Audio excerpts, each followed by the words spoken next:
نحمده ونصلي ونسلم على رسول الكريم اما بعد فاعوذ بالله من الشيطان الرجيم بسم الله الرحمن الرحيم وقال الله تبارك وتعالى في الكلام المجيد والفرقان الحميد والبرهان الرشيد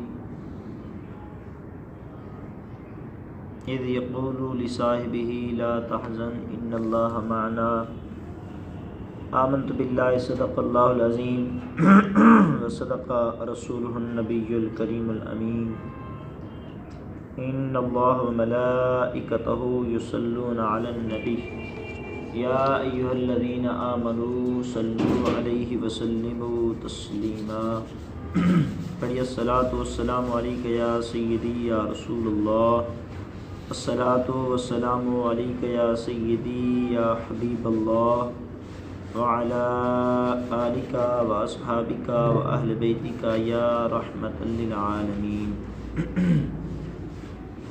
حضرات گرامی، اللہ رب العزت کا شکر ہے کہ اس خالق کائنات نے، خالق ارض و سما نے ہمیں آج کی مقدس حاضری جمعۃ المبارک کے اندر آنے کی توفیق عطا فرمائی ہے۔ اس پر اللہ رب العزت کا جتنا بھی شکر ادا کریں اتنا کم ہے۔ اس وقت کچھ لوگ ہوں گے جو گھروں میں بیٹھ کر ٹی وی پر یا موبائلوں پر ڈرامے کی قسطیں تک رہے ہوں گے، کچھ نوجوان ہوں گے جو کھیل کے میدانوں میں جا کر کھیل رہے ہوں گے، کرکٹ کی میچز میں مشغول ہوں گے، لیکن ہم کتنا خوش نصیب ہیں، ہم اللہ اور اس کے رسول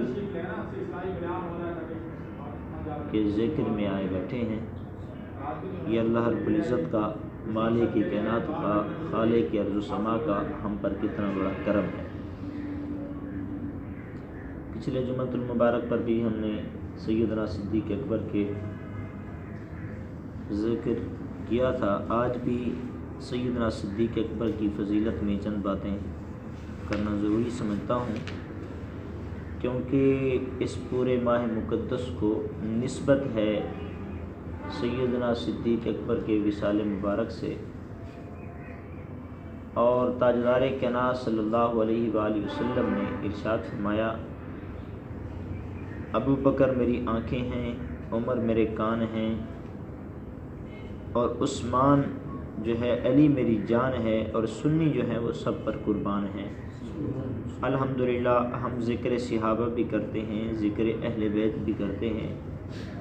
آقا نے ارشاد فرمایا کہ میرے صحابہ آسمان کے ستاروں کی مانند ہیں، اور میری اہل بیت حضرت نوح کی کشتی کی مانند ہے۔ مطلب یہ ہے کہ جو صحابہ سے ہٹے گا وہ گمراہ ہو کر مرے گا، اور جو میری اہل بیت سے دور ہوگا وہ ڈوب کر مرے گا۔ الحمدللہ جہاں ہم ذکر خدا کرتے ہیں وہیں ذکر مصطفیٰ کرتے ہیں، اور جہاں ذکر مصطفیٰ کرتے ہیں وہیں پر ذکر اصحاب مصطفیٰ کرتے ہیں، اور جہاں پر ذکر اصحاب مصطفیٰ کرتے ہیں وہیں پر ذکر آل مصطفیٰ کرتے ہیں، اور جہاں پر ذکر آل مصطفیٰ کرتے ہیں وہیں ذکر اولیاء صالحین کا بھی ہم کرتے ہیں الحمدللہ۔ تو آج تھوڑا سا ذکر سیدنا صدیق اکبر کا کر لیتے ہیں۔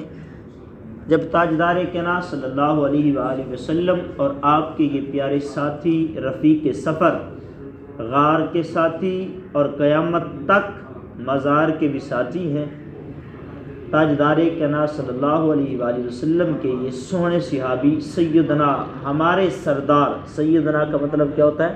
ہمارے سردار حضرت ابوبکر صدیق رضی اللہ تعالی عنہ جب غار میں 3 دن اور 3 راتیں آقا کے ساتھ رہے، میں آپ سے پوچھتا ہوں وہ کیا کرتے رہے ہوں گے؟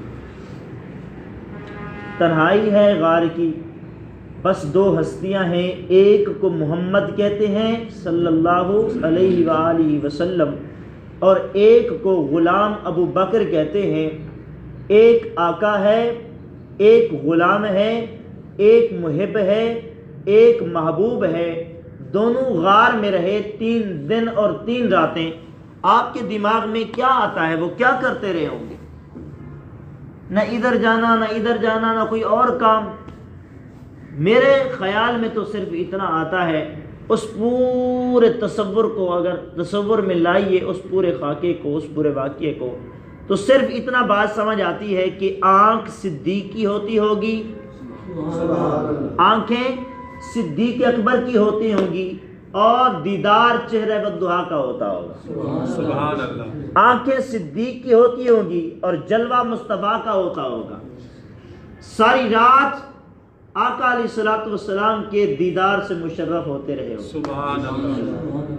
پھر ادھر دیکھیں تو چہرہ ابو بکر کا ہوگا، نگاہ مصطفیٰ کی ہوگی۔ آقا علیہ الصلوۃ والسلام صدیق کو دیکھتے رہے اور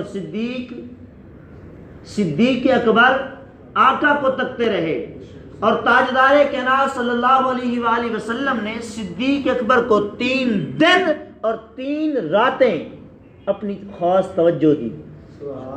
3 دن اور 3 راتیں صدیق اکبر کو حضور نے توجہ دی۔ آقا کی 63 سالہ زندگی ہے، حضور کی 63 سالہ زندگی میں توجہ بٹتی تھی۔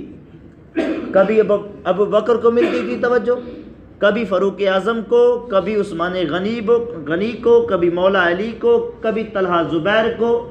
آقا کے کتنے صحابہ ہیں، توجہ بٹتی تھی 63 سالہ زندگی میں، لیکن 3 دن اور 3 راتیں نبوت کی زندگی میں ایسی آئیں کہ 3 دن اور 3 راتیں آنکھیں صدیق کی تھیں اور دیدار مصطفیٰ کا تھا۔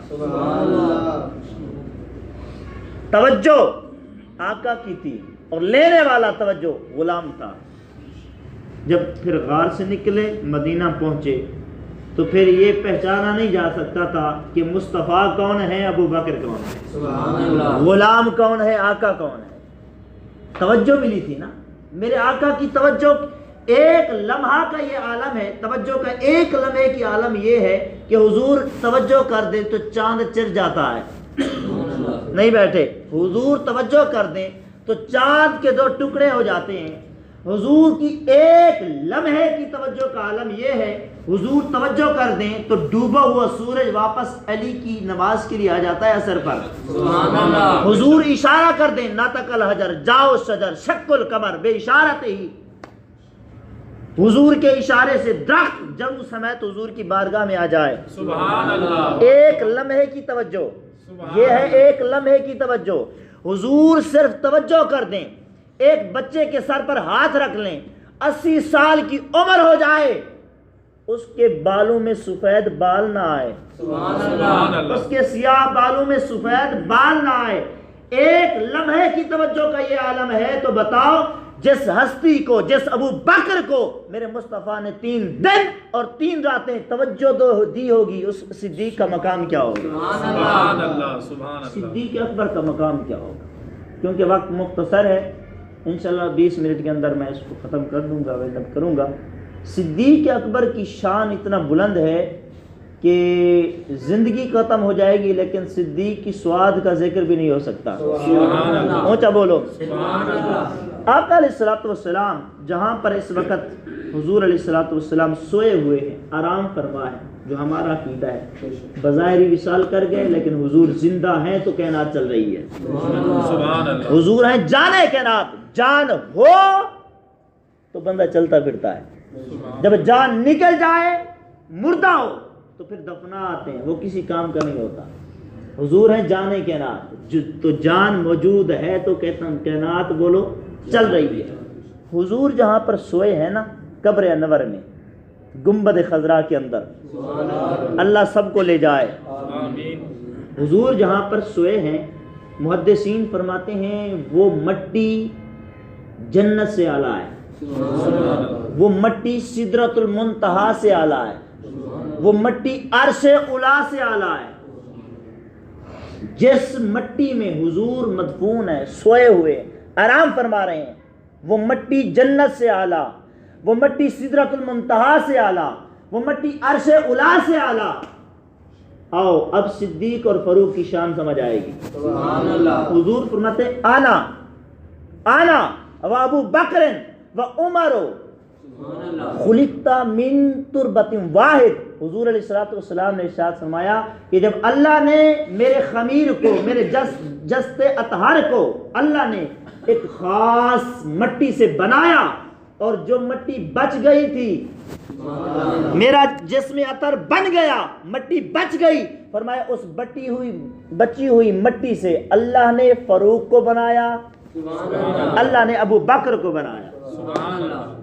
تو اس لیے یہ حدیث پاک کے اندر بھی ہے، قرآن کے اندر بھی ہے کہ جہاں کی مٹی سے انسان بنتا ہے وہیں پر دفن ہوتا ہے، وہیں پر دفن ہوتا ہے۔ عثمان غنی ہیں جنت البقیع میں، حضرت مولا کائنات ہیں نجف میں، نجف اشرف میں، اور تاجدار کائنات صلی اللہ علیہ وسلم کے یہ دو صحابی کہاں ہیں؟ حضور کے ساتھ۔ آقا علیہ الصلوۃ والسلام کے گنبد خضراء میں آرام فرما ہے۔ تو پتہ یہ چلا حضرات گرامی، جہاں کی مٹی سے بنا ہوگا وہیں اس کو مدفون کیا جائے گا۔ تو تاجدار کائنات صلی اللہ علیہ وسلم کے یہ دونوں غلام حضور کے قدموں میں، سبحان اللہ، سبحان نہیں اللہ۔ سمجھے؟ حضور کے یہ دونوں غلام ابو بکر و عمر حضور کے قدموں میں ہیں۔ تو آقا علیہ الصلوۃ والسلام کی اب حدیث سمجھ آئے گی۔ حضور نے فرمایا انا و ابو بکر، میں، میرا ابو بکر، و عمر، اور میرا عمر، خلقنا فرمایا خلقنا من تربت واحد، اللہ نے ہمیں ایک ہی مٹی سے بنایا ہے، سبحان اللہ۔ اللہ نے ہمیں ایک ہی مٹی سے بنایا ہے۔ اب آخری بات سنیے، 20 منٹ ہو گئے لیکن میں کہتا ہوں صرف 2 منٹ میں لوں، سبحان اللہ، کیونکہ صدیق کی بات ہے۔ سبحان اللہ، ذوق میں آئیے تاکہ میں آگے خاص نقطے بتا دوں۔ سبحان اللہ۔ ابو بکر پتہ کسے کہتے ہیں؟ ابو بکر کسے کہتے ہیں؟ بکر کا چلو معنی سمجھ لیں، اس کے بعد آگے تھوڑی سی بات کرتے ہیں، اس کے بعد بات ختم کرتے ہیں۔ بکر کا معنی ہوتا ہے ایک باغ کا مالی صبح و شام پانی دیتا رہے باغ میں، پودے کو پانی دیتا رہے، اور سب سے پہلا جو پھل لگے اس کو بکر کہتے ہیں، اس کو بکر کہتے ہیں۔ اور بکر کا یہ بھی مطلب ہے کہ کسی نے اذان دی، کیا؟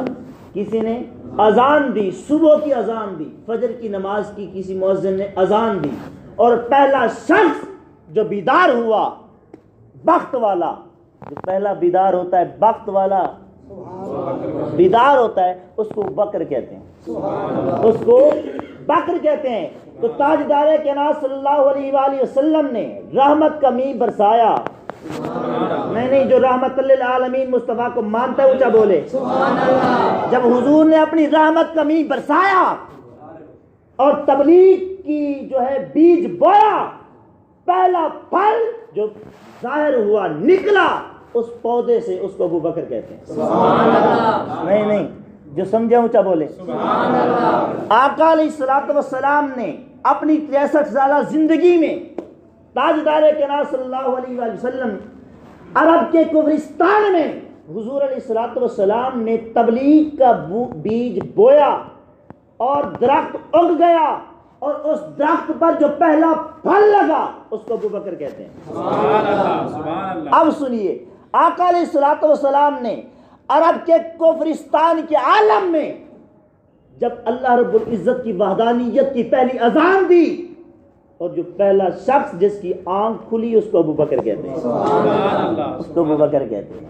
تو یاد رکھیے حضرات گرامی، سیدنا صدیق اکبر کی شان اتنا بلند ہے، تو جس صدیق کو مصطفیٰ کے صدقے یہ شان ملی ہے، اس مصطفیٰ کی عظمت کا عالم کیا ہوگا؟ جب یہ غلام کی یہ شان ہے، اس کے آقا کی شان کیا ہوگا؟ سبحان اللہ، جب محب کی یہ شان ہے تو اس کے محبوب کی کیا شان ہوگی؟ سبحان اللہ۔ حضرات گرامی پھر تولا نہ کریں، ان کی شان وہی جانتا ہے جس نے ان کو شان عطا کی ہے، سبحان اللہ۔ اللہ رب العزت دعائے کہ رب کائنات ہمیں برملا ان عظیم ہستیوں کی عظمت کے ترانے گانے کی توفیق دے، آمین۔